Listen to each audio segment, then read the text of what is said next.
having some technical difficulties in a different environment today, so and also different time today as well. So had to work on the lighting, was working on setting up and everything.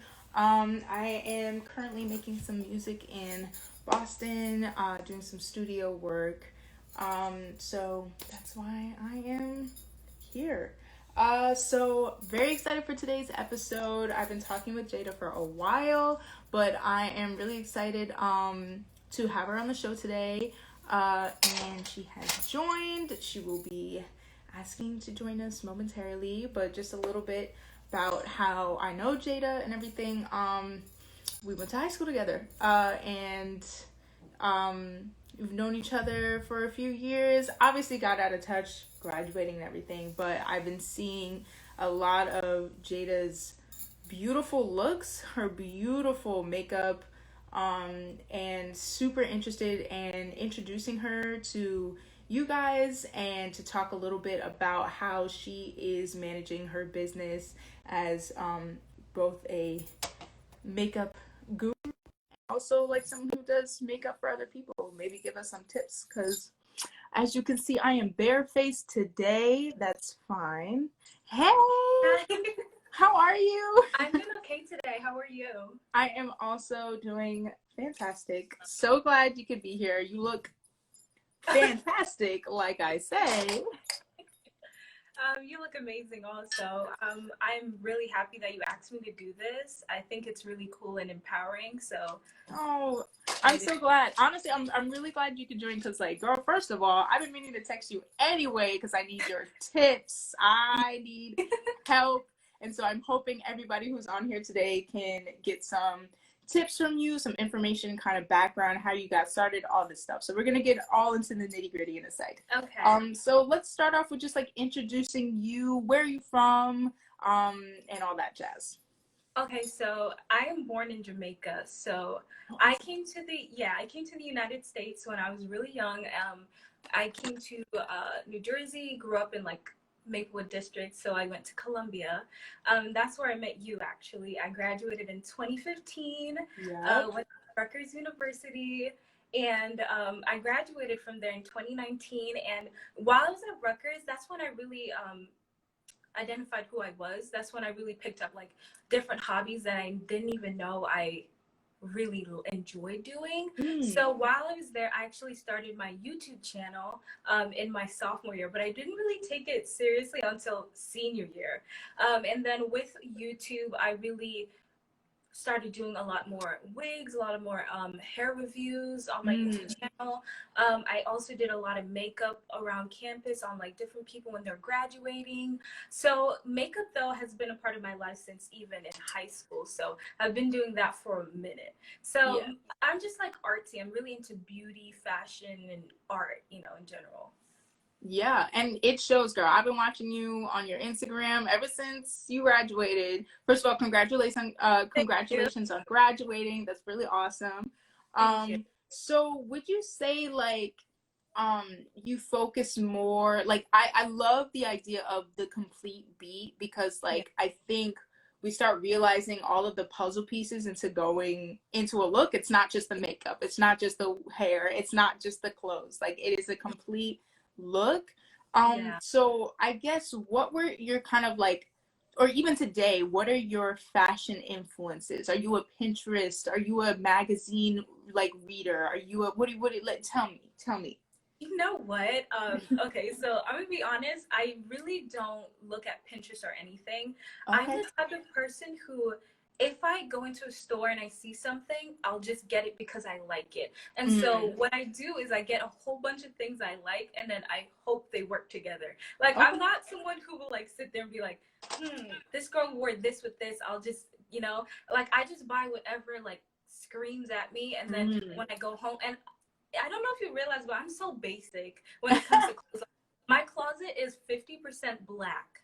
Yeah. Like I want to get out of that, but Yeah. my I know listen, yeah. I know a lot of girls who relate. I feel that. I feel you. So that's not basic, that's smart. You know what? You know what? You're right. But that's like my fashion sense is I'm really basic with my shirts and my jeans and like dress. I love dresses, but then I will go out of the box with my shoes or like a bag or a hat, you know? That's like my fashion style. And I don't get that from looking at Pinterest or Instagram Okay. because the girls on Instagram, they're too revealing for me, honey. Oh, But okay. Okay. I'll just wear whatever I like and hopefully Yeah. I don't look stupid. Yeah. No, I feel that. Yeah. So going back into your schooling, like you said you went to Rutgers, right? Is this Rutgers, Yeah. New Brunswick? Yeah. Okay, awesome. Like, did you study anything that had to do with maybe like makeup or maybe business? Like, what did you study? Absolutely not. So I actually went into Rutgers thinking I was going to be a pharmacist, but not really. I came out of Rutgers studying criminal justice. Oh, So okay. yeah, it's actually kind of interesting. Like I love learning about things that I've never learned about before. So with criminal Mm. justice, I learned a lot about our justice system, and I just felt like that was so interesting. And I could have went the law route, but like I really don't want to do that because I feel like I'm so creative that I need to explore that before settling down into Mm. a 9 to 5 job. Mm. Yeah. That's a whole mood. Just as a musician, someone who just recently graduated, I feel the same way. Obviously, that 9 to 5 money would be nice, but Yeah. I feel you. Like creating is my passion as well, so I feel you. I'm gonna hit you up about a friend of mine who's also going into criminal justice, so like maybe y'all can Okay. like. Anyway, Okay, no problem. moving on. So do when did you first do your makeup? Like when was the time that you remembered like putting on a face or just even trying on eyeliner or lipstick for the first time? Is there like a memory that sticks out for you? You know what? The first time the first makeup product I ever tried was lipstick, pink and reds. Those were my colors, and Mm. they were so ugly because they were my tone. But I met someone when I was 13 or Mhm. 14, and they had a whole bunch just eyeliner and lipstick, and I just tried it, and they gave it to me, and so that's why in high school, if you saw any of my throwback pictures, dark liner, lipstick. That's Yeah. it. Yeah. Yeah. And prom is when I really like did my makeup. I look a mess, but back then I thought I was like everything, Girl, you probably looked fine. I actually laugh about it, but it's okay. Yeah, we grow. We grow. Yeah, It's good yeah, to we see the do, growth. we do. Yeah. I feel you. Yeah, so after like prom and everything, like did you start doing other people's makeup as well? So how it happened was I didn't really start doing other people's makeup until I hit like college because then at that point I had a little bit more experience with it. Hmm. So coming out of prom, my makeup was really ghostly, so I didn't really trust myself to do anyone's makeup. But in college, I believe sophomore to junior year is when I really started doing other people's makeup. And then with hair, I started in senior year, really. Well, junior year to senior year. That's when I started Yeah. hair. Yeah, for sure. Yeah, so was that kind of like just for fun or is that something that is kind of your freelance job now? It's like people who want to dress up for events or to dress up for a photo shoot, like are you for hire? I'm trying to get you paid, mama. You know what? So when it started, it was really out of convenience, kind of, because in Okay. college, a lot of people were looking for like, oh, can you do my hair? Can you do my makeup? So I was like the most convenient person, and I guess because I did it like it did it so well on myself, so everybody came to me. But now I'm at the point where COVID kind of stopped a little bit of my hustle, but I'm at Yeah, the I feel point that. if someone hits me up and I can make it work, I'll do it because literally a month ago I actually drove to someone's house just to do their hair. Okay. But I'll make it work if like it's not too far or if I'm available because I do work right now. Okay. I Fair. have to. But yeah, I'll make it work. And also in the future, I hope to do something big. I'm not quite sure what I want to do really, but I want to Yeah. do something along the lines of beauty. Okay. Yeah, that's something I was gonna ask you. So like, so you do hair, you do makeup and things like that, right? Like, Yeah. would you ever, it seems like you, especially, I've seen some of your YouTube videos as well. It seems like you're very knowledgeable, like a reviewer and all that stuff. Yeah. So, like, would you ever want to make your own makeup line? Would you ever want to make your own, like, kind of like hairline? Like, what's the vibe for what's the dream? Not necessarily like a plan set right now, but like, what's your dream? So at first, I thought I should go into making like selling hair and making glues and all that. But then I thought to myself, everyone does that. I want to be different. Mm. And as much as I do like applying wigs, making wigs, doing hair, doing makeup, I would love to own my own makeup line one day or my own Mm. hairline. But I think my big dream right now, it has to do with opening up my own one-stop shop, kind of, you know? Okay. So, Yeah. but I haven't really delved deep into what I want to do there, but I know it's going to be like, you know, the complete beat means everything, like the whole factor. Everything. Yeah. So it has to relate to that. Yeah. Would you ever like be a stylist, like maybe like for a celebrity or like for something like that, kind of like being on the back, you know what I mean? I'd be so nervous, but I think I would do it, but I don't think you understand. I get so nervous, and I'm the type of person who, like, I know that I can do it, but like I always psych myself out. But I feel like I could do it, you know? Yeah. Yeah. I love that. That's great. I have someone, Brew Cakes 11 is asking what your handle is on YouTube. Oh yeah, so my handle on YouTube is Jada McDonald, so just my whole name. You're probably gonna see me like I think my profile picture has like a blonde bob right now, but yeah, just Jada McDonald. Did I type that right? Is it McDonald? Yeah. Jada McDonald on YouTube. Sweet. I'm just gonna type that in. Right now, YouTube is like one of my biggest motivations because after graduating, you know, I don't want to just jump into, you know, like being a fraud analysis or forensic scientist or whatever. Yeah. So I said, I'm really creative. Maybe I should try it. And school's always going to be there. But me pushing my talents to the side and waiting till I'm like 90 is not going to, I don't have that time to waste. So might as well try myself. And then if that fails, I try whatever's always going to be there, you know? Girl, I love that. That is how you make it. Because if you put it off and put it off and put it off, you turn around and you're like, wait, I lost all the opportunity. You could have been using that time to build it up. So, like, that's why, like, I'm glad to have you here today because I'm trying to build you up, girly. I can see you. Thank you. Anyway. All right. So let's go on to, like, products and things like that because I need help. What's your favorite palette? Like your favorite makeup palette, would you say? Oh my god, that's so hard, but I have to give you like two different palettes. Now, one of them, do you know Nikkie Tutorials? I have heard Nikkie Tutorials, yes. So she just dropped a palette with Beauty Bay, and I must say that I'm really enjoying that palette right now. You know, highly melanated people, it's hard to find a palette sometimes that has very pigmented colors that's not gonna, you know, that's like popping on the eyes. So that palette, I actually bought it as soon as it dropped, and it's so good. I actually reviewed it on my YouTube, but my YouTube is mostly based on hair, so it's not really, you know, but that palette is so nice. I love it. Another palette I do like is from Morphe. I believe it's their it's like this New Year's palette that they have.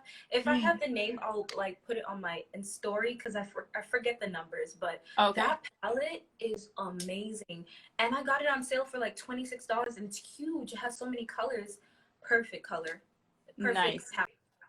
Love that. So we have the Nikkie Tutorial. You were saying this palette with Tutorial Beauty Bay palette. And then there's a Morphe, I think it's a 305.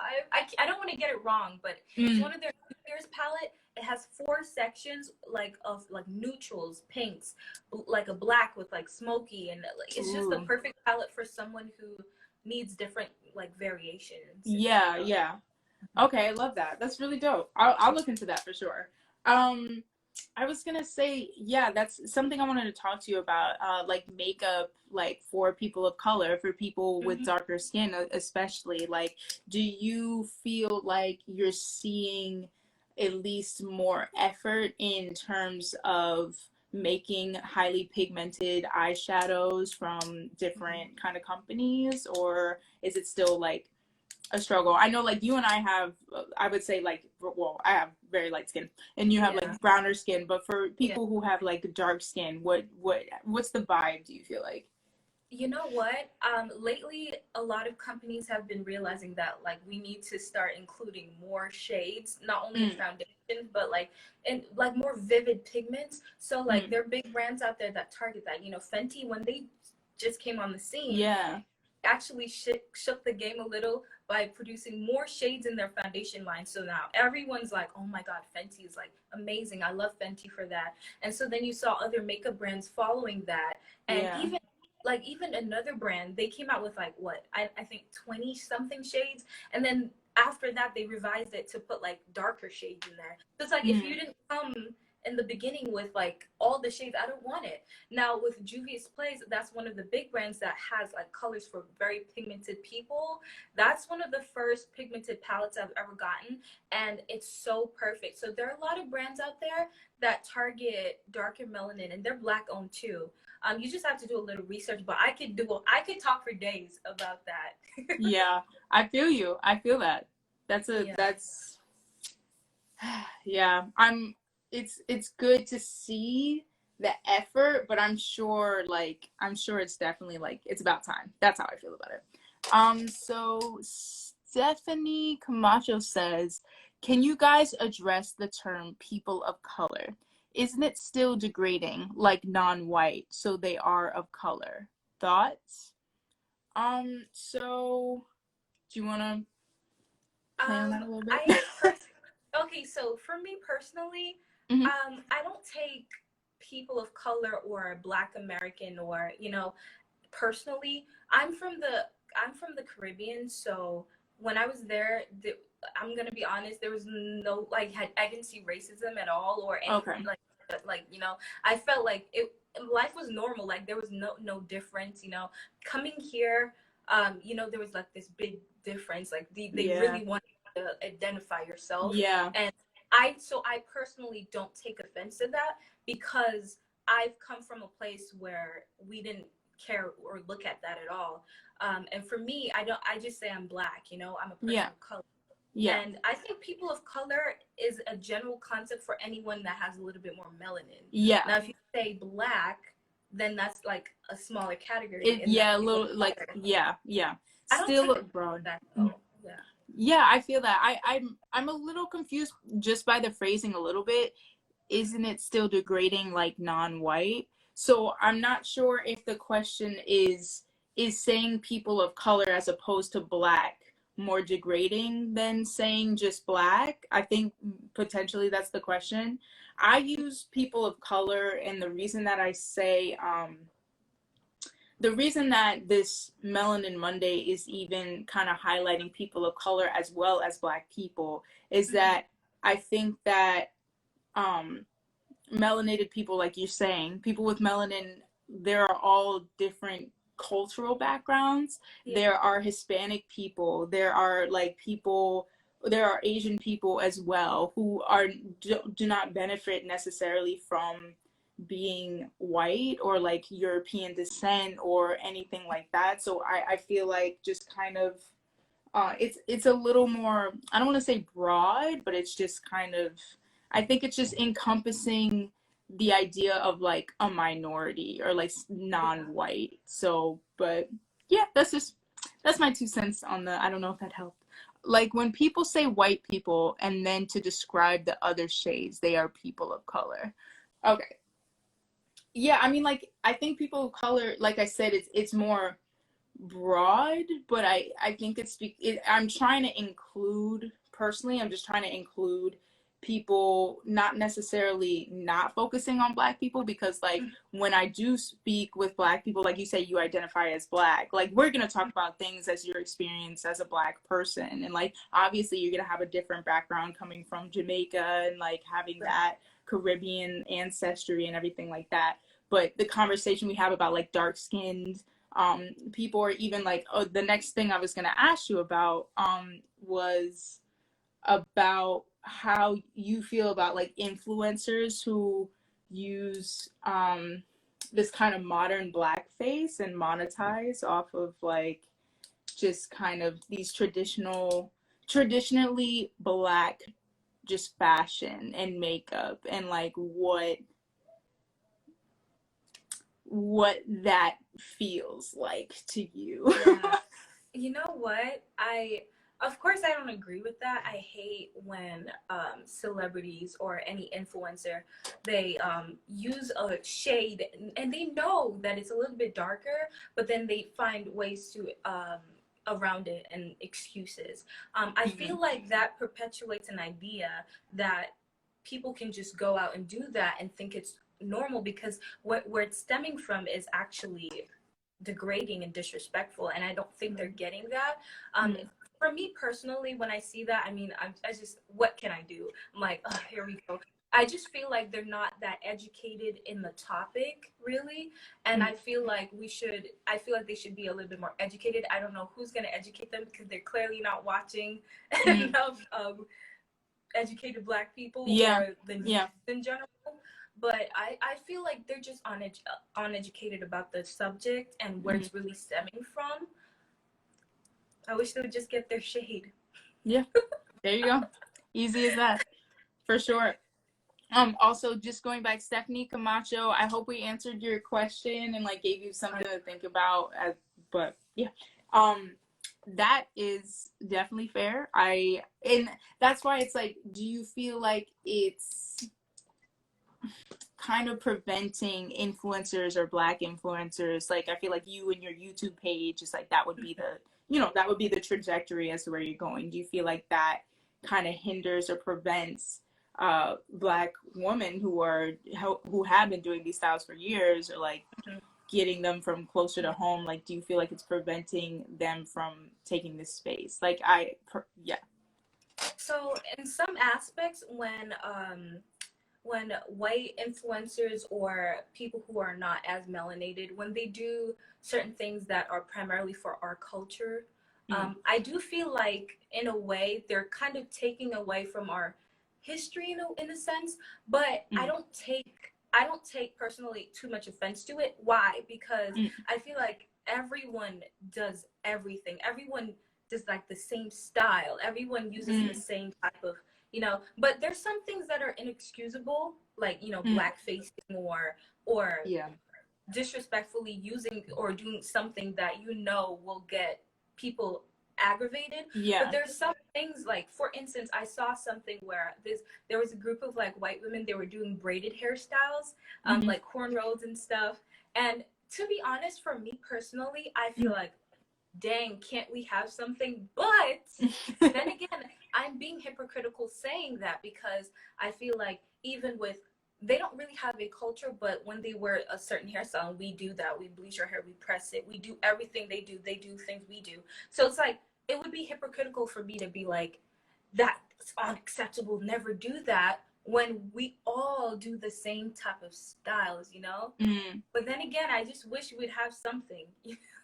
Yeah, no, I feel you. Like, I get that. That's an argument that's been made a lot, like the kind of counter argument of like, oh, white people can't wear braids. It's like, well, Black people perm their hair and make it straight. Yeah. Like, why are you copying white hairstyle? Yeah. And I'm sorry to cut you off. No, go. What about like perming the hair though? For us, it's to make our hair more manageable. So there's certain things that we do that is like, it's not really trying to be like them or stealing their style. It's really just to help ourselves, like, with how we maintain ourselves. Yeah. But then sometimes they do take things that we do for no purpose at all, just to copy it, to then, I guess, blow up. Some people do. Yeah, because it's it becomes popular, like a popularized style. And I think another thing, I think that's why I think it's been really beautiful being on the natural hair. Like, I don't judge people for, like, I don't judge Black women for perming their hair. Let's start there. But I love the idea, this natural hair journey, because I feel like for a long time, we haven't been told that we can manage our hair. Yes, it's a lot of work, but there's Yeah. a way to do it. And there's like, if you have these ingredients, if you have these things, if you take this time, you can manage your hair as well. And I feel like that wasn't popular for a long time. It was just like, oh, just straighten it, look like everyone else, look like the norm. Don't scare white people, and just wear the hairstyle that they would wear, Yeah. kind of thing. And so like that's why it's so beautiful, the versatility of black hair. And that's why like I think I understand wanting to kind of like there are, like you said, when white people wear braids, it's like, all right, they're wearing braids, but like also it's not good for their hair. That's the thing, is that like Yeah. they're not doing it actually to benefit themselves, Yeah. like in a healthy way. They're actually doing it um to be popular, and that's the part that's kind of like, that's a little fake, but okay, Yeah. whatever. Yeah. Oh no, That's my opinion, yeah. by the way. I definitely agree with that, because we do things for a specific reason. Like nobody just, like, we didn't invent braiding just because it was fun. Like, let's be real, back then in slavery days, braiding cornrows was really about helping slaves escape. It was an escape route, and and some people used to put rice grains in their hair, Yeah. for, on their For journey. food, So yeah. it really is a historical meaning, but they don't Yeah. understand that. And I can't sit here and educate them, because I'm just gonna get mad. Yeah. That's why I get the idea of just like, not necessarily live and let live. Like if I see like a white person, for example, with like dreadlocks or whatever, like I am not gonna take the time to be like, yo, like I don't like spewing negativity, so I'm not gonna message them and be like, you're fucking like, oops, excuse me, but you're just, you know what I mean, like you this and you that. And it's just like, they're gonna live their life and they're gonna learn that lesson. Whatever they need to learn from their hairstyle, that's what they're gonna learn, so it's like, it is a blessing and a curse to have so much freedom over how we dress, how we look, how we present ourselves. It's beautiful and it's really fun and it's artistic, like you say, but there's also some responsibility in it that I think people need to be more conscious of, but also like have fun, like like yeah. So, no, I definitely get it. Yeah. So I was gonna say, what is do you do a lot of like makeup tutorials? Like where could we find that? So you know what? When I first started my YouTube, I did more makeup because like I was so into makeup, but then I kind of shifted into doing hair reviews more. Okay. So like my YouTube is a little bit more oversaturated with hair reviews, but I'm trying to do a little bit more makeup. On my YouTube, you'll find like old videos. I'm trying to do more, so let's see. And the thing is, Instagram for me is such a hard place for me to like create, because I've been telling myself rebrand, do more videos, change up like how you do things. And that's why like my complete beat page hasn't really grown. It's because I really just like neglect it a lot. But I do want to do more makeup or like glam videos on my page. It's just, it takes a lot out of me to do something for Instagram. Like Yeah. I can, but so I guess my YouTube is where you would primarily find things. Okay, for sure. No, I love that. Okay, cool. So if you guys want, I have tagged Jada above. It's Jada McDonald at YouTube. And you're gonna be seeing a lot more from her. And yeah, if you need any tips, hit her up. Because she has a beautiful style. But yeah, that's basically all we have time for today. I really appreciate you coming on. And yeah, we went really in depth in that one. Like maybe you can come, maybe we'll have a follow-up in a few weeks and kind of talk a little more in depth about like the complexity of Black fashion and blackface, and just kind of appropriation and appreciation and the difference. Yeah. No problem. Thank you so much. I really do appreciate you inviting me, and I do commend you for what you're doing, because it's really dope. Like I wish more people would do this, but you know what? I commend you, and I hope that you continue to do this, and I hope that it grows even bigger. Oh, thank you. I appreciate that. Well, you have given me a lot to think about, so thank you so much, Jada. Have a good night, okay? Enjoy yourself. Thank you.